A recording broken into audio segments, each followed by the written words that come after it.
fiction, science fiction, horror, fantasy, crime, LGBT, thriller. You have now entered the House of Mystery with your hosts, Eric Shapiro, David North Martino, John Copenhaver, and Al Warren.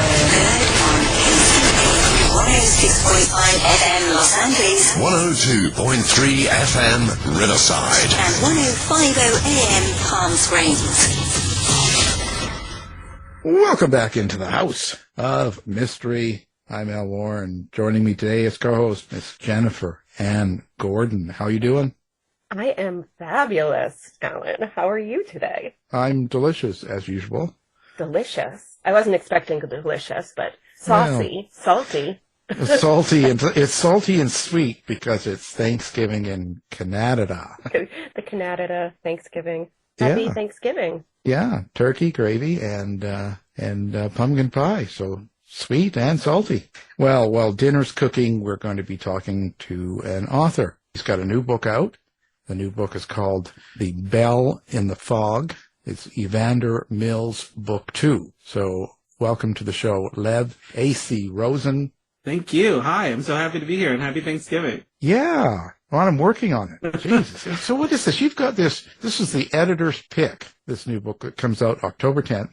So when you get chosen an editor's pick and you've got a new book coming out, do you feel even more pressure that it's going to do well? Yes. Short answer. Absolutely. It was terrifying. I mean, great honor, very exciting, but also what a thing to live up to. I'm very excited. I don't know when this is going to air, but we're recording it the day before it comes out, so I am very much on pins and needles right now. Yeah, it sure changes the atmosphere as to when you're writing it. Like, so when you're sitting down to do this book, that's not on your mind. You know what I'm saying? Like, you're putting together the story and all that. At least I don't think so, anyway. I mean, it's interesting. This is my first time doing, like, a sequel. And so certainly stuff from the first book was kind of on my mind, but it was mostly done by the time the first book came out. And I just turned in the third one. So I haven't had a chance where, like, everything, the sort of compiling of all these things is weighing me down. You know, the third one, I was very aware of what people said about the first one. So we'll see how much it all starts to pile on as this goes along before I just fully lose my mind. So, Lev, when you were writing the very first book, you obviously didn't have a lot of expectations. Did you know going into book 1 that you wanted it to be a series? I did, yeah. That was always the goal. I wanted to do a historical series, but I wasn't sure that was going to happen, obviously, so I wrote it in such a way that it could go either way. And then when I sold it, it was a 2-book deal, so I knew right away going into sort of edits that there would be a sequel at the very least. Did you add anything in with, like, that second process of the edits to, like lead into the sequel, or? I made the ending, it was always sort of ending where it was, but there's a more distinct setup for the sequel at the end of the first one now, where it's like, not just, oh yeah, you're going to have a life, but like, here's the thing you're going to do now. Because the first one almost works like a prologue in that it's before he sets up this detective agency that he now has established at the top of the second novel. I love it. So for our listeners who don't know the premise of these books, can you give us your elevator pitch? Absolutely, yeah. I mean, the real short... Your rambling elevator pitch? It's funny, when I teach creative writing, one of the things I do in my novel class is I have everyone go around the room and describe their book in 25 words or less, and I count them out as they say the words. The real short one is historical mysteries in 1950 San Francisco, specifically the queer community. So the longer version of that is that we have a former cop who, at the top of the first book, was caught in a raid on a gay bar and obviously fired in 1952 San Francisco. He's contemplating suicide when a woman comes up to him and asks him to solve the murder of her wife. And that takes him out of the city, and he solves a mystery there. And by the end of it, he's really sort of gotten to a place where he can see a life for himself, where he is out, essentially, not super out because 1952, but where he's part of the queer community, which was thriving in 1950s San Francisco. And so at the top of the second one, he's very aware of the fact that as a cop, he participated in the prosecution of that community. And so he's trying to make up for that, both because he thinks he ought to and because he's not getting many clients as a gay detective over a gay club. He knows that he has to make people trust him again, and he understands that he has to earn that. And so book 2 is sort of about him establishing that, but then all of a sudden someone from his past shows up with a blackmail case, and he has to deal with not just trying to establish himself in this queer community at all these gay bars, but figure out what drove him to join the cops in the first place. So this character, this detective you've got, Evander Mills. Andy. Yeah, he goes by Andy. Andy. So who is he to you? What's your relationship with him? And I'd imagine you started with the character and who he was first, and then put him in the setting. Yeah, it's interesting. A lot of the setting, I grew up on the old Bogart and Bacall movies. Like, my parents raised me on those, and I love them. I love them all so much. So to me, noir and that sort of vintage period detective is a place I've always wanted to go. But it was difficult to find a way in, and I wasn't sure that, writing queer mysteries was going to be accepted by publishing in general, or if it was just going to be this very niche thing. I was looking for a way in and trying to figure out what that was going to be. And it all happened with the first one day while I was watching an Agatha Christie adaptation, I think the Ordeal by Innocence one. I was watching that and I thought, this is so fun, but how much fun would it be if they were all gay? And so that concept was what triggered the first one. But I also knew I wanted to do the noir thing more than the Christie thing. And so the first one sort of blends those, but in the second one, we really get into that noir feeling, and I got to sort of flesh out what I wanted to do with this noir detective.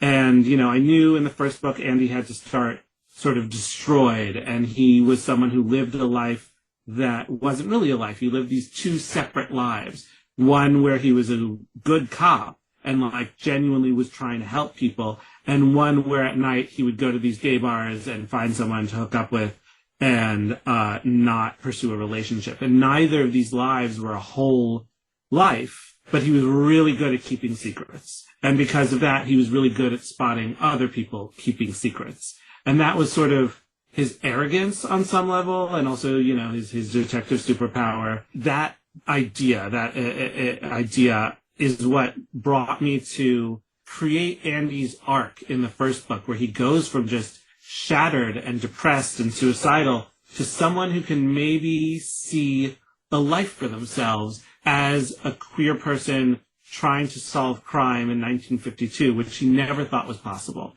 And in the second book, we get to see him trying to really establish that.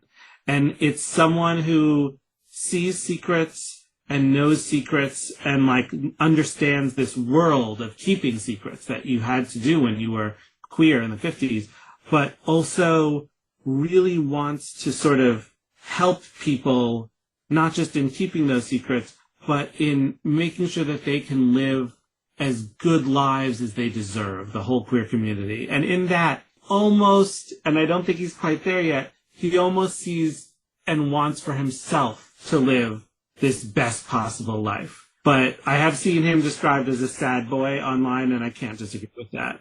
I mean, I'm a sucker for a good sad boy, so yeah, love it. So Lev, I started reading A Bell in the Fog, and I knew it was the second book in a series, so then I stopped reading it and I bought The Lavender House on audio, and I started listening to that. And your narrator is so good. Yeah. So I was wondering and hoping it's going to be the same narrator for the second book. It is. Vikas Adam, he is amazing. I've met him in person. He's out in LA, and I had an LA event, and we chatted, and we chatted beforehand too. So I gave him a little direction here and there. I said, the comparisons I give him for the characters are always actors from the 40s and 50s. Perfect. So I would be like, this vibe here, and he's just so good. And he also actually does some of the Raymond Chandler audiobooks. So he's perfect, and he's queer. So it's all good. Yeah. So when you were writing Andy, and so you said your inspiration was obviously Humphrey Bogart and these classic noir detective movies. If they were filming this now, do you have an actor that would be your dream actor in this role? Oh, see, that's a question I have been forbidden to answer. The issue is, and this is such a terrible sort of showbizy thing, if I were to answer that, and then if it were potentially to be made into a show or movie, then they would, and the actor they approach isn't the one I name, then that is discouraging. Oh, so can you tell us your second choice?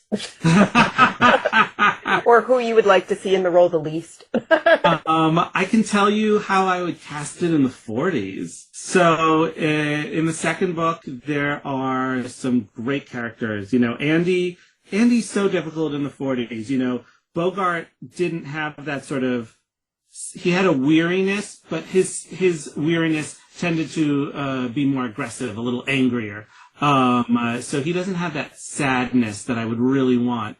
But, the side characters are a lot easier to cast. So Helen, who is a figure from his past, who is a drag king, they would have used the term male impersonator, but, she is duplicitous and, difficult to read, and, I loved writing Helen, and she would be Veronica Lake in a heartbeat. I even say, even though she's got her hair up all the time because she's in drag, I even have one moment where she takes it down and it covers half her face.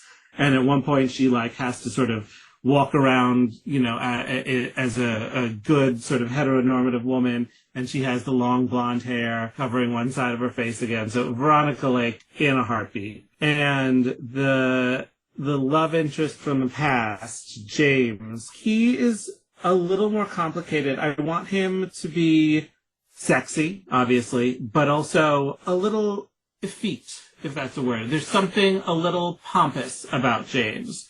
And so the person I tend to go to is sort of an Errol Flynn figure for James. But Andy, I have heard a lot of people tell me who they would cast from the 40s even, and no one sits quite right. And I think that might be because, after a while, someone becomes so real in your head, they can't become another actor. Alan Ladd. Yeah, Alan Ladd is good. Alan Ladd did Bogart, right? Opposite Veronica Lake, I think. Yeah. Yeah, and he was good. Yeah, he's good because he's also got a subtle sexiness, and at the same time, his eyes are very intimate. He looks at a lot of people, and he can be quiet, yet still, he was good at that kind of dark role. Yeah, he's a really good choice. He's a very good choice. Of course, there's me. Yeah, absolutely. No, I'm the one you least want. Are you saying, Ellen, you're not giving off sad boy vibes enough for this role? No, I'm just a nasty old bitch, as they call it now. I love that there is a drag king in this because, fun fact, I used to choreograph for a drag king troupe. Amazing! There's not just drag kings, there's drag queens. Yeah. I was really excited that I got to bring in a character in the sequel who essentially I gave Andy a Girl Friday, and they even call them that, who is a female impersonator and who switches pronouns depending on if they're in drag or not. And so I think by today, language would probably go by gender fluid or non-binary or something like that. That was really fun to do. Like, because he has this detective office right next to the dressing room for all these male and female impersonators. I love it so much. I want to work there. Yeah, I'm there. Listen, you say that the characters become so real in your head, and I'm sure Andy has. So in that case, you've done 2 books, and you go through the whole life that you've written for this character. And, in essence, you've really lived that life for the whole time that you write a book and you're being part of the character. So at the end of it, it's all in and ready to come out. I'd imagine that process in itself has changed you somewhat. What an interesting question. Does it change you to write a character for that long? Or is that character something that's already sort of inside you and it's really more the act? Well, because you've got to feel it in a sense. Yeah. Because the character becomes a real person. You guys are working together for, let's say, a year or whatever the time is to get the book done. And all the things that your character and you put them through, the good, the bad, the sad, the happy, the crimes, all of these feelings, in order to be real, a lot of times it's real to you. So you're feeling these things. You're going through the same emotions. And it's almost like living that life for a year or whatever time it is. I'd imagine that's going to change you somewhat. And so the next book that you tackle, you're now slightly different than you were before you did this. I think that's true. I think that's such an interesting point. And I think that, the stuff that Andy goes through, obviously part of it and part of the emotion you draw from personal experience, certainly. And that weaves into this this imagined, this imagined experience. And that becomes something unique. And certainly, the stuff Andy has to do in the second book, and I don't want to get into spoiler territory, but, there's some bad things that happen in this noir. And the way he deals with them and the things he uncovers, I think, make him a little sadder even, but I think the way that I get around that, and even Andy gets around it, is I try to always, I'm going to digress for a moment here. The big difference between the movies, the old Bogart and Bacall movies, and the books that they're based on is the Hays Code. And Hays Code was terrible in many, many, many, many, many ways. But the one thing it did do is it tended to mean that endings were happier. Even in this noir, my favorite Bogart and Bacall is The Big Sleep. And the thing I always think about is the very end of that, where they've essentially decided to cover up a murder and lie to the police and send her sister away to an asylum. There's this moment where they're standing alone in the darkness and you can hear the sirens wail as the cops approach them, and people are dead. They've killed people. They have it all figured out, and he says as much, and she goes, "There's one thing you forgot." And he goes, "What's that?" And she goes, "What about me?" And he goes, "What's wrong with you?" And she says, "Nothing you can't fix." And they cling to each other as the sirens sort of blare and it fades to darkness. And there's this idea in that yes, the world is closing in around you. Yes, the world is dark and scary and paranoid. And that is definitely what it was like being gay in the 50s. But you find these moments of lightness and hope in community, in coming together, in love in the Bogart and Bacall sense. But in the books, it's more about coming together. And so I always try to put that in my books. And so while I go through all this with Andy, all this darkness, there's always also the sense of hope that stems from community. And honestly, I think that's the thing that's changed me more than the darkness. It has made me so much more aware of the queer community and the solace it provides when the world is closing in around you. And what perfect timing for that. Yeah, that was really beautiful, Lev. Thank you. I realized, I was like, just so like transfixed. But I was wondering, because you don't only write mystery and noir, you also write rom-coms and YA. That's the other bomb. Yeah, it's like, so what, how do you switch universes in your head? Are you working on just one project at a time? Do you use the lighter work as like a palate cleanser? What is that like to work? I try to go back and forth. Like, so, due to like wacky shenanigans in publishing, The Bell in the Fog is out October 10th, tomorrow for me. And then November 7th, my next YA rom-com is out. So there's less than a month between them. I saw that on your website and I was just like, oh, publishing. I mean, it was because things got sort of backed up during COVID and like, you know, people were getting back late, and also because the different publishers have different lead times. So my adult publisher, they only need stuff sort of a year out. My YA publisher needs stuff 18 months out. Yeah, I try to go back and forth because the YA and the romance especially is sort of this palate cleanser in many ways.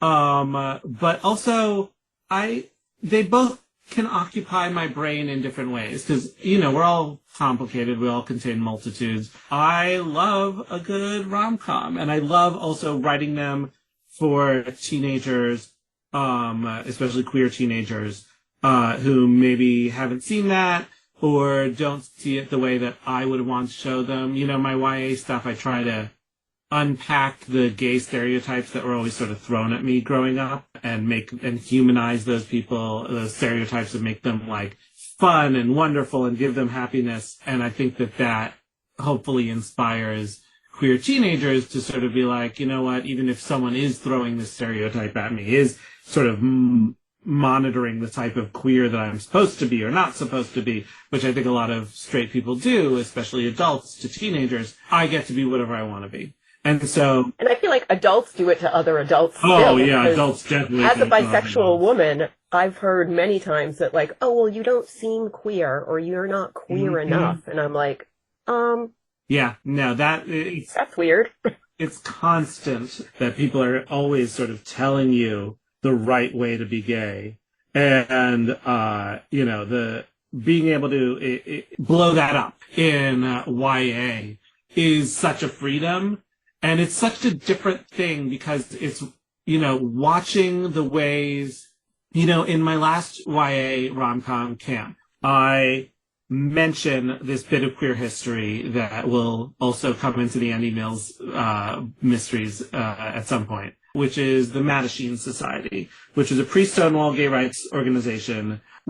They had this very different mentality than, you know, the post-Stonewall gay rights activism that we think of, in that they believed that it was their responsibility to essentially assimilate as much as possible, that the only thing that made them different was their attraction to the same sex. And in every other regard, they were just, you know, air quotes, normal people. There was even this big falling out about it, and they ousted their founders based on the idea of, like, if queer people had their own culture or not.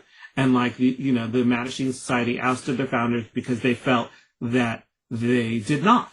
There was no such thing as queer culture because queer people were just like everybody else. And their activism in many ways was about being as heteronormative as possible, to the point where their meetings, there's a story, and this is the one I tell in camp too, of how there was a butch woman who joined the Mattachine Society, and the first time she walks across the room in heels, everyone applauds, because she's finally become what they believe is the correct way to be a lesbian. And so watching these arguments and writing them, you know, decades apart, and researching the history and seeing the things that we are still dealing with today is so interesting.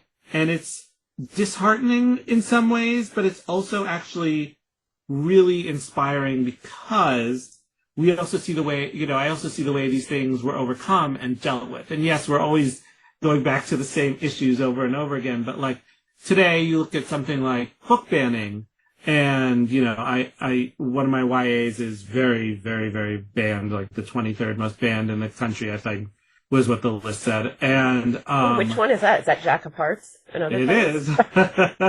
My sex ed thriller. And so I look at the book banning, and I look at the way that, you know, they crack down on things in the past. And so, little spoiler alert here, the third Andy Mills book, which I turned in, is going to deal with gay book services, which were, and it was a big thing, there were a lot of gay books in the 50s. You would sign up, and these publishers would send you essentially a gay book a month, except sending gay stuff through the mail. The post office ended up cracking down on some of them for essentially sending indecent materials. And so you look at that, and you look at the way it was overcome. And, like, there were lawsuits, and people fought back. And then you get through it. And yes, we repeat these things in different ways. But we get through it. And so being able to study that and write about getting through it in the past helps me write about getting through it in the present as well. Just like writing about it through the present makes me rethink the way that people got through it in the past, if that makes sense. And so there is this sort of tangled joy to both of them, and I do think they speak to each other in a way. I think that softness of noir that I talk about in those movies and the Hays Code, I think that I get that from writing my rom-coms. And my rom-coms are often described as spiky. And like deal with social critique and like stuff like that. And I think that comes from my old noir. And that helps me sort of, they're sides of the same coin, I think is what I'm saying. Right, right. Are you conscious of the violence and the sex that you write in your books? Yeah. You know, it's interesting. The first book, one thing I saw was a lot of people putting up content warnings, and I have no problem with content warnings. I think that's appropriate. You know, I don't put them at the start of my book because my publisher generally feels that if you're reading a historical noir, people should expect darkness, and we don't need to spoil it for them. And I think that's a perfectly healthy mentality too. You know, I didn't realize how much people would be affected by that violence, I guess, because writing it felt obviously awful, but inevitable to me. You know, yes, it's the 1950s. He's been outed on the police force. Someone is going to beat him up, and someone's going to call him a bad name. And that to me felt inevitable. So I was a little surprised to see people surprised by it, if that makes sense. And I do wonder if that's because they associated me more with my YA work, where I don't think I shy away from it quite the same way, but certainly I try to, my YA, they're rom-coms, there's no violence. You have to change that. Yeah, real dark rom-coms. Are you thinking, like, when you're putting together the story, what you're going to put your character through, are you also thinking about your reader? Is there like a subtext or a meaning behind what the book is about, or are you writing purely entertainment? I think with these books, with the Evander Mills mystery, I think that the thing that I want to do with them is explore queer history and make it fun. So being able to explore that queer history, I think, is inevitably sort of important, and it gives us it changes a reader who didn't know that history existed, which is most of us. As a gay person, one of the things I always say is we're not raised by queer people, most of us. Most of us are not raised by queer people. We don't have someone teaching us our history, which is already so erased. As a Jewish person, certainly I was raised by my Jewish parents. They taught me all about Judaism. As a queer person, I had to find that stuff out myself, and it is hidden. So being able to access that and make it something that is fun and entertaining, I hope will educate people and also tell queer people, we've been here forever. We've gone through these things before, like I said, and we've gotten through it. That to me is an exciting thing to sort of put in along with the entertainment. So I'm hoping to do both, but like in the end, I really hope, people just read them for a good mystery. The queer history is like really fun and exciting and good to learn. The mystery is the part that's over that. The queer history is almost like a bonus. Yeah, I feel like the mystery is like the drug that gets you hooked on it, and you're like, oh.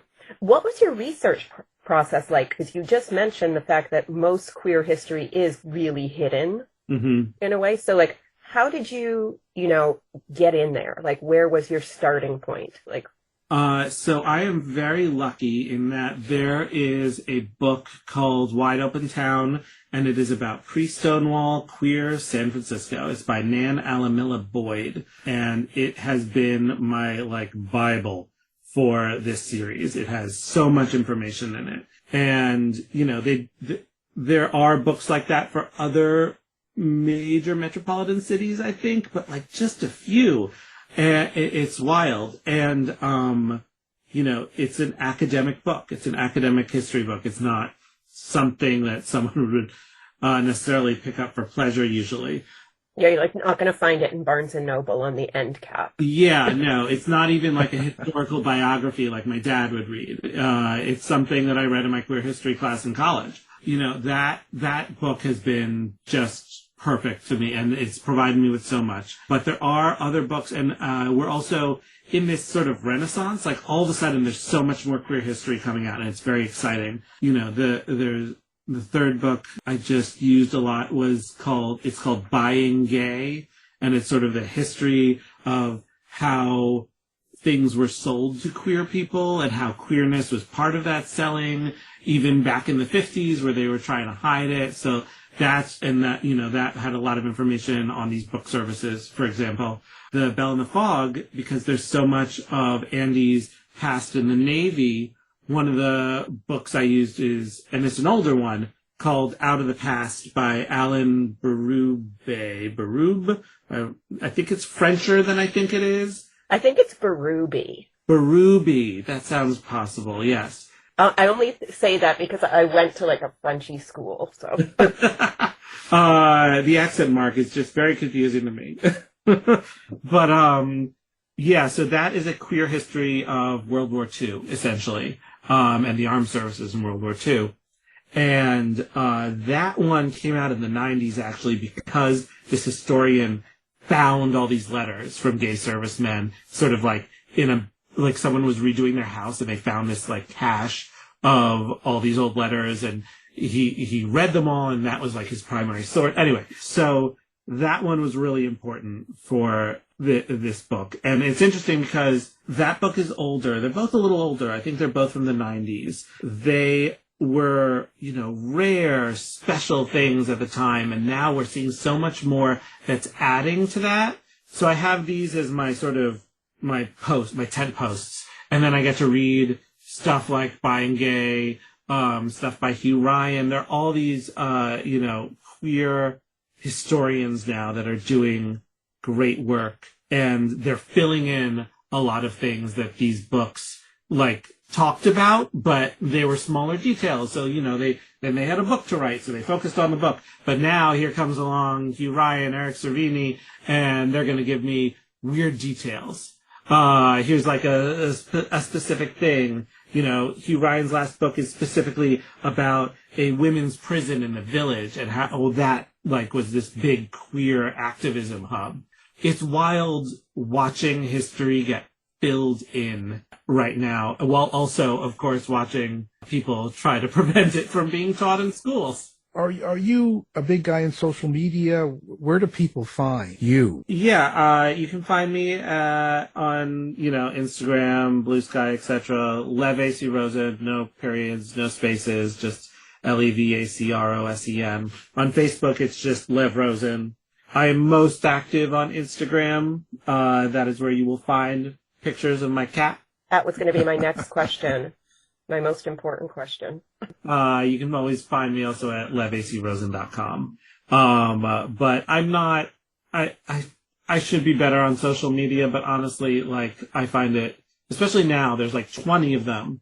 it's intimidating and exhausting, and I just want to sit and write in my room. Oh yeah, Yep. no, yeah, it's easy to get caught and stuff like that, get caught up. And well, listen, this has been really, really fascinating conversation. We enjoyed having you here, and of course, the newest book is called The Bell in the Fog, and our guest is the author of that, Lev AC Rosen. Thank you for being here. Thank you so much for having me. Thank you, Lev. You've been listening to the House of Mystery radio show. To find out more about our guests, hosts, or shows, go to www.houseofmystery.com. Show's over for now. Was it as good for you as it was for me? Yeah. Good night. This has been a production of Something Weird Media. I'll be back.